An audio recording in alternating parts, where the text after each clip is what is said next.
Growing businesses and finance professionals, you need Bill Spend and Expense, the free-to-use spend management software. It's powered by the Bill Divvy Corporate Card, which helps growing companies scale with credit lines of $500 to $15 million, automated expense reports, and as many virtual cards as you need. For a limited time, get $500 when you get started with Bill Spend and Expense. Request a demo at bill.com/get500. Terms and conditions apply. Advertised credit ranges are not guaranteed and are determined at approval. Card issued by Cross River Bank, member FDIC. For the ones who know safety isn't a catchphrase, it's a culture. And the ones who help make sure everyone makes it home safe. For the safety-minded who watch everyone's backs, Grainger offers supplies and solutions for every industry, as well as safety assessments and training to keep your facilities safe and your people safer. Call, click Grainger.com, or just stop by. Grainger, for the ones who get it done. With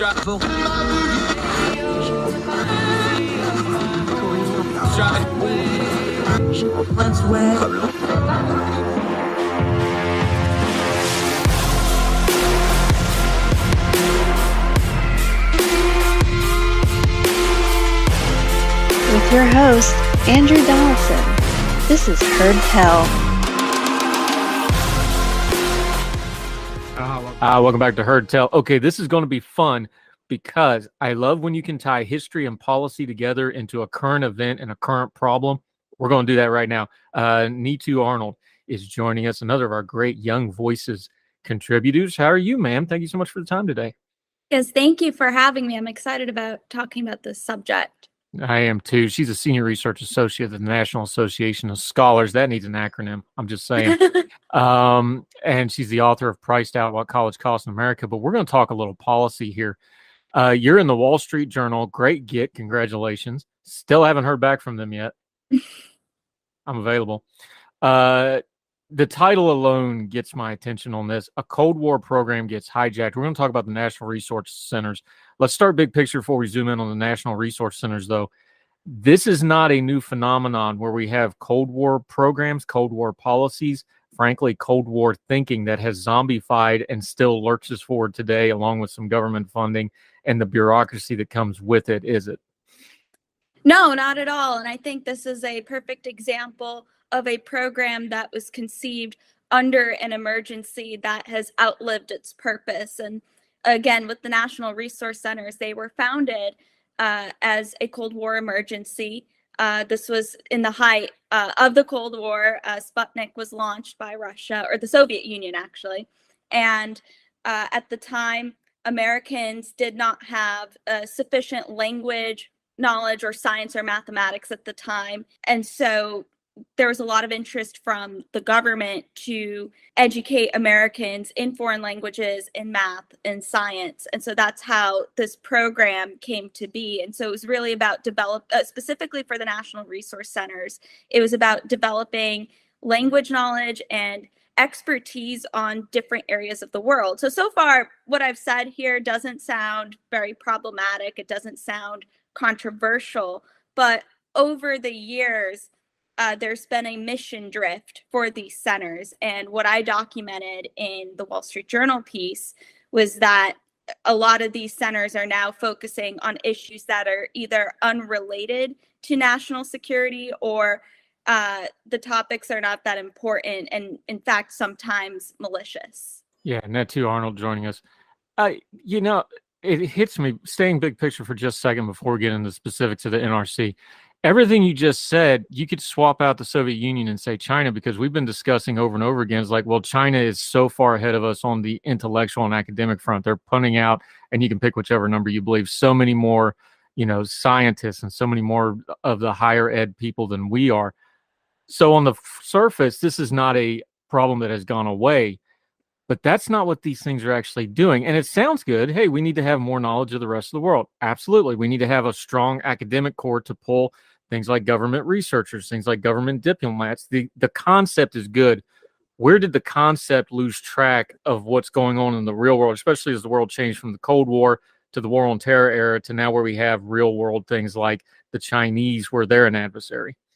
Right. So I really think the mission started to change after the Cold War ended. And this was a problem that many of the scholars working at these centers realized that once the Cold War ended, the mission of the centers also ended. And there was concern that many of these centers would close. And so in the 90s, the early 2000s, there was discussions of rebranding the centers to focus more on, quote, international education. Again, they thought that maybe people could learn more about the world. And there's not an issue with necessarily learning about different cultures or different customs, but its connection to national security is a little bit fuzzy. And this was the way to continue the importance of the program. And then, of course, after 9/11, there was increased interest, especially in Middle East national resource centers. And so again, more government funding was pushed to those centers specifically. But again, there's so many people before me who have documented the bias of these centers. And after the 2000s, funding got cut to many of these national resource centers. But again, we've never really gotten rid of the funding. And my argument is that, well, it's time to cut federal funding for these centers. Yeah, Neetu Arnold. Before we get into the problems, if it was a perfect thing that ran perfectly, which we know there's no such thing, especially when a government bureaucracy gets involved, what should they look like if they were functioning properly? Because it's kind of like counterfeit money. The banks don't teach people with counterfeit money; they show them the real money so they know what the counterfeit looks like. What should the real thing that works properly look like so that we know what these problems look like when we delve into them here in a minute? I mean, I think they should just teach languages, and they should focus on issues like security relevant issues to these areas with devoid from ideological activism. And that's what I really document, that's what they're doing now, that many of these centers are promoting ideological activism, primarily progressive or left-wing ideologies. So there isn't even a balance.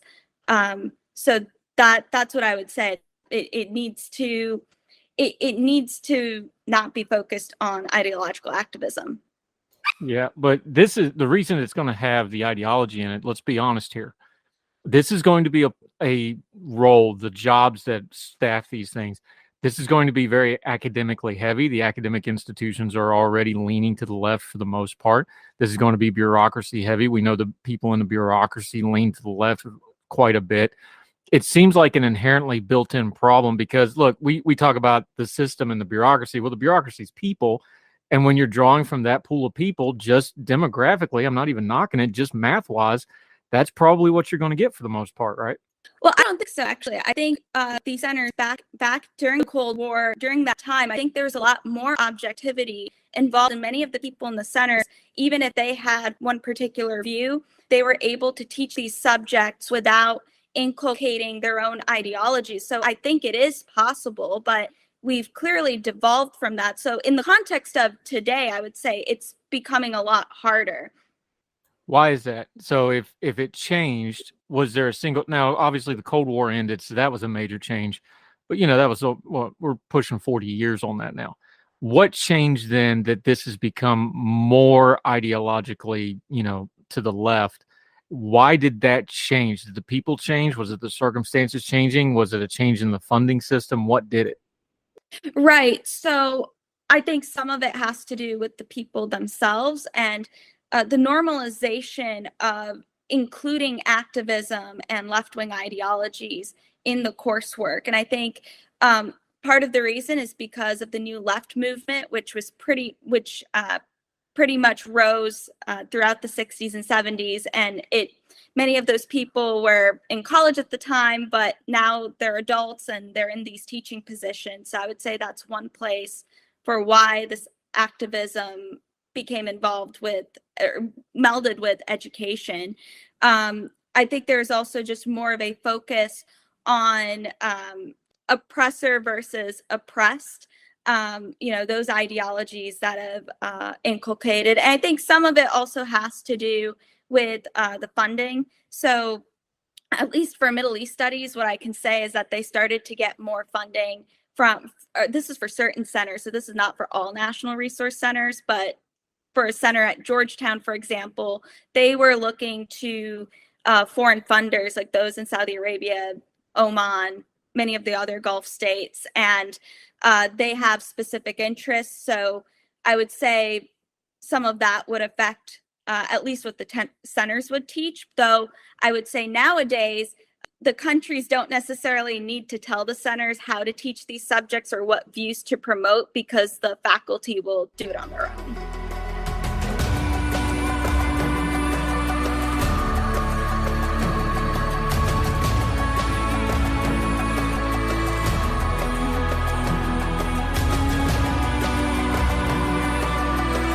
Growing businesses and finance professionals, you need Bill Spend and Expense, the free-to-use spend management software. It's powered by the Bill Divvy Corporate Card, which helps growing companies scale with credit lines of $500 to $15 million, automated expense reports, and as many virtual cards as you need. For a limited time, get $500 when you get started with Bill Spend and Expense. Request a demo at bill.com/get500. Terms and conditions apply. Advertised credit ranges are not guaranteed and are determined at approval. Card issued by Cross River Bank, member FDIC. This is the story of the one. As head of maintenance at a concert hall, he knows the show must always go on. That's why he works behind the scenes, ensuring every light is working, the HVAC is humming, and his facility shines. With Grainger's supplies and solutions for every challenge he faces, plus 24/7 customer support, his venue never misses a beat. Call quickgrainger.com or just stop by. Grainger, for the ones who get it done.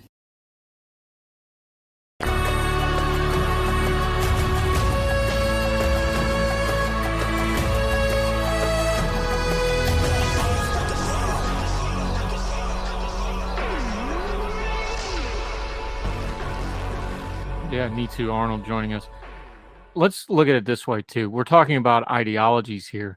Going back to what the core point of this was supposed to be, I think there's a danger. Look, I have no problem that we hash out different ideologies in an academic setting. I have no problem that we hash out ideologies in a political and cultural setting. We need to. That's how our system's growing up. That's how growth. We should be debating this stuff out. I do think there's a problem, though, because what happens here is, let's be honest, we're Americans. We get a little myopic and tunnel vision. We tend to see everything through our American filter. And some of these things, some of these ideologies, some of these culture type issues, they don't apply when you start talking overseas, and they don't apply when you talk to other countries, because other countries' struggles aren't the same as ours. Their cultural struggles aren't the same as ours. This seems to be when you start trying to just apply the cultural issues of the moment, which is what happens when the ideology shifts, to these, which is supposed to be something to bolster how we see the rest of the world. That seems like two incongruent things to me at this point in time, the way it's being used now.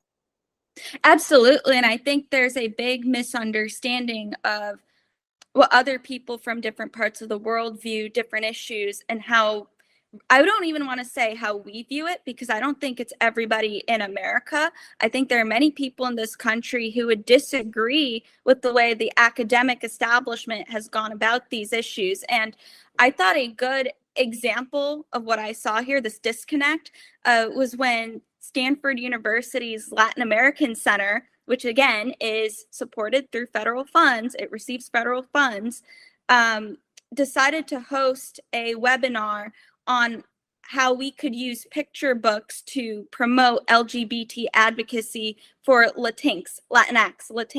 And I read that and I thought that was a bit out of touch, because even most Hispanics do not agree with the terminology of Latinx. And again, I'm not really sure what that topic has to do with American national security. So I would say that's an example where the academic establishment is out of touch with not only everyday Americans, but a lot of people from other countries. Yeah, Neetu Arnold joining us. There's two things that you point out in your piece that have changed dramatically that you use to bolster your argument here. I'm going to take them in turn. One, you talk explicitly about. The other one's kind of hinted at, but I want to flesh it out a little bit. The first big change from 1958 is a pretty obvious one, because it's how we're talking right now. We have this thing called the internet now. Yes. 1950s, everything's still in books. Encyclopedias is the big thing. Very different environment, very different cultural environment, very different communication environment.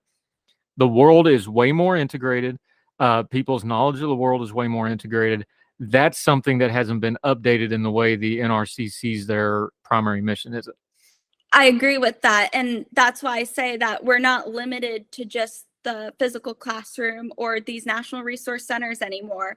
I think the internet, love it or hate it, it's been a way to connect people, and people who want to learn about different cultures could easily go on YouTube and watch some YouTubers. And I get that the criticism might be, well, there could be disinformation. How do you know what's true and what's not? And I think we have to have a little bit more faith in people that they can evaluate what's true and what isn't. You go on YouTube, if something is false, people in the comments will easily let you know. And I think it can be a good platform to see other cultures as they are, like in their actual environment, free from the political correctness of the universities. It can allow people to make their own choices, make their own or come to their own opinions about the way the world works. Yeah, Neetu Arnold joining us. The other one, and you kind of hinted and talked about a little bit, but I want to really bring it out here, is we, the American people, have changed. We just had the new census data come out. Not only is what would previously be considered minority groups growing, the nation is diversifying very, very rapidly. And part of that diversification is, and you mentioned it in your piece, we have more at least bilingual, if not multi-language speakers than we've ever had before. You mentioned a couple of other places, the Education Department's Language Resource Center. The Pentagon's Defense Language Institute is considered an elite institution for decades. They're very good at what they do. It seems to me that there should be some recruiting of them. This could also fall into a, where we talk about the visa situation, where we get some of these folks into our country that can do these sorts of things.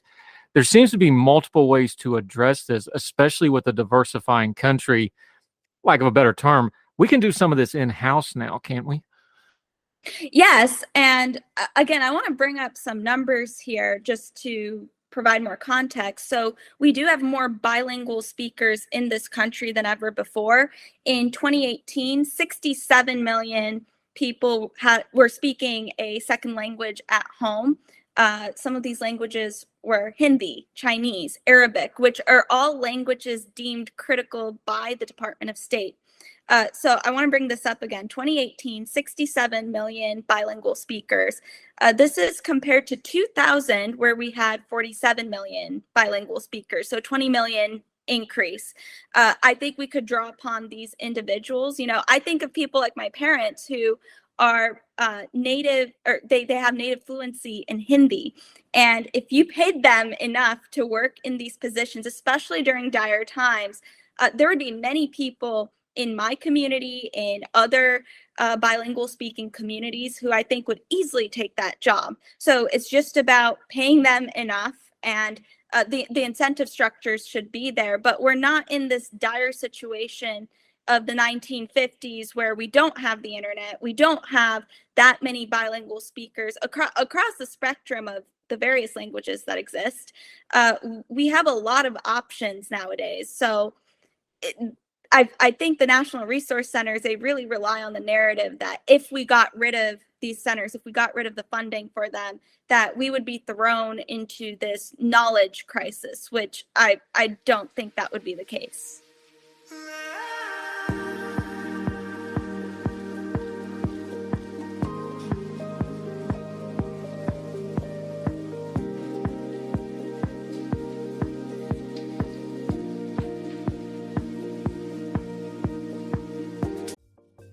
Folks, if you've listened to the Heard Tell program, you've heard our friend Gabriella Hoffman, but you need to make sure you're checking out her podcast, District of Conservation. It's a podcast exploring the nuances of true conservation efforts from DC and beyond. From topic discussions to exclusive interviews with conservation and energy newsmakers, Gabriella keeps listeners appraised of the latest news stories while elevating important voices.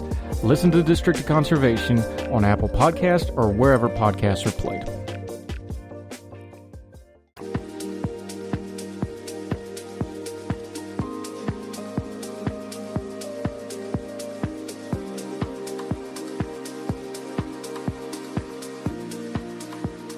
Right. So as usual, when you're dealing with a government program or a government institution that this is, you're dealing with funding and you're dealing with power structures because people don't want to give up their little hamlet of power, right?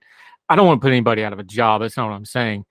It seems like there's some redundancies in these centers. Like we said, there's some other things we could step up. There's other things that overlap and can take the burden on them. It's easy to just say, let's eliminate something because, you don't have to do all the red tape and you don't have to write all the law, right?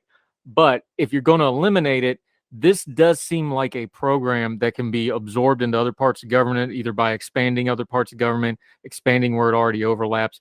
This doesn't seem like this would be a giant gaping hole if we got rid of it. This seems like something that just needs to evolve to the natural next level to me.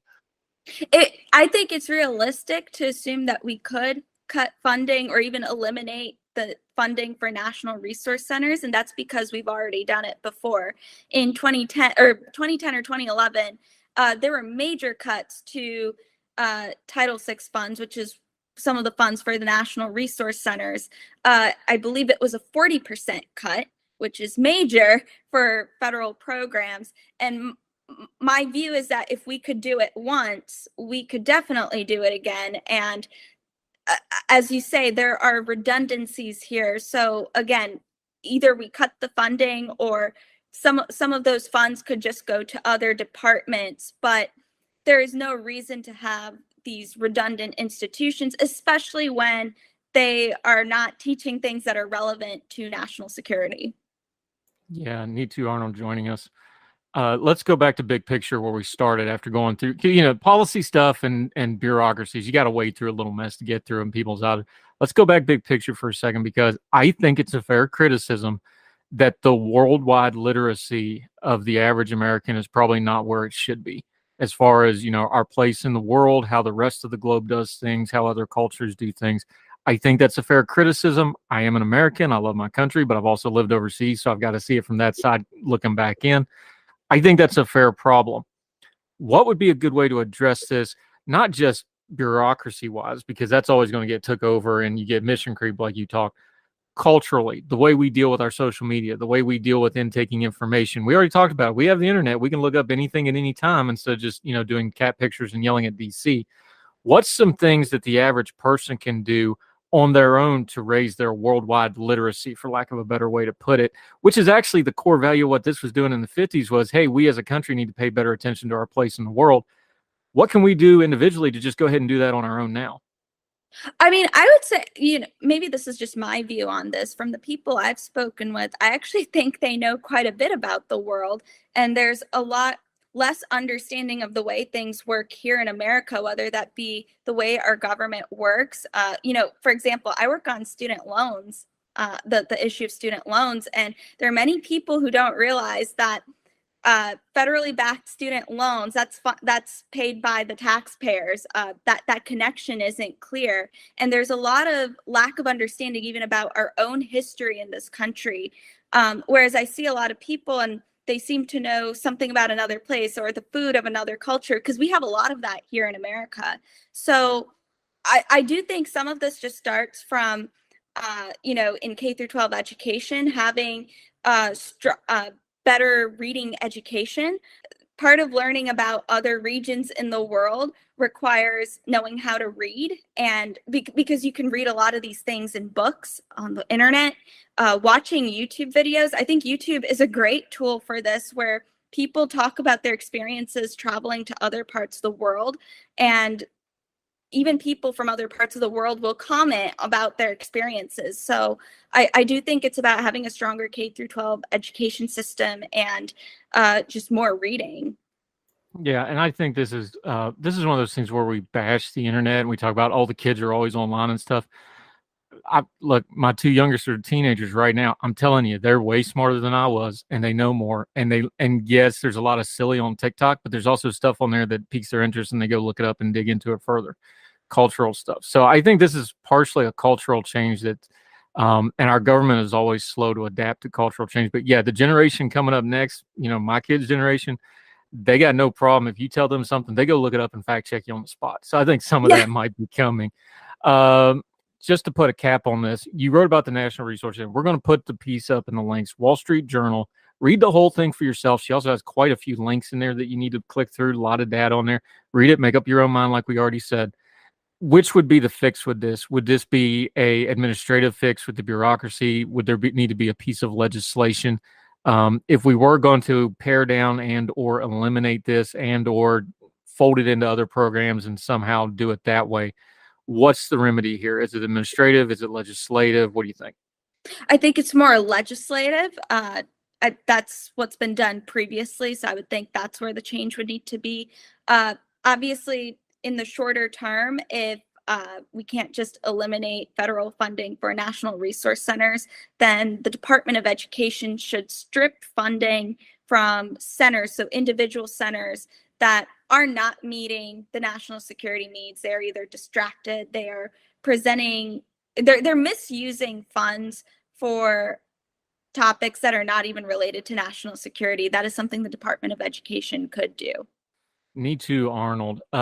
I love these topics because there's so many of these programs like this that they kind of outrun their original program and they just keep going and going. It's the old Reagan line about the closest thing to eternal life is a government program. Here we got one of them.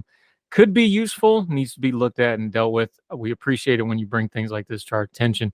We'll definitely have you back. Enjoyed talking to you. Until we get you back on Heard Tell again, though, let folks know where they can keep up with you, what you're doing, what you're writing, and how they can follow you.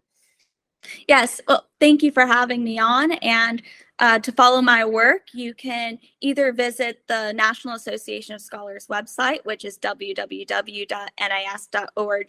and you can follow me on Twitter at NEETU_Arnold. Yep, and we'll link to all that. Make sure you follow her on the Twitter and keep up with all her writing and works. Neetu Arnold, I really enjoyed this. We'll definitely have you back. Thank you so much for the time today, ma'am. Thank you. Yes, ma'am.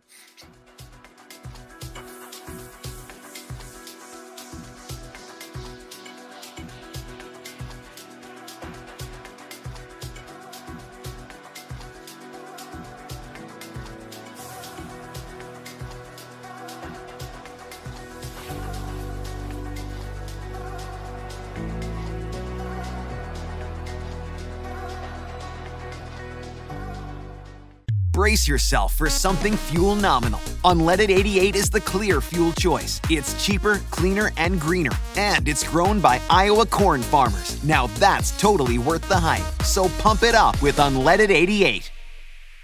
This is the story of the one. As head of maintenance at a concert hall, he knows the show must always go on. That's why he works behind the scenes, ensuring every light is working, the HVAC is humming, and his facility shines.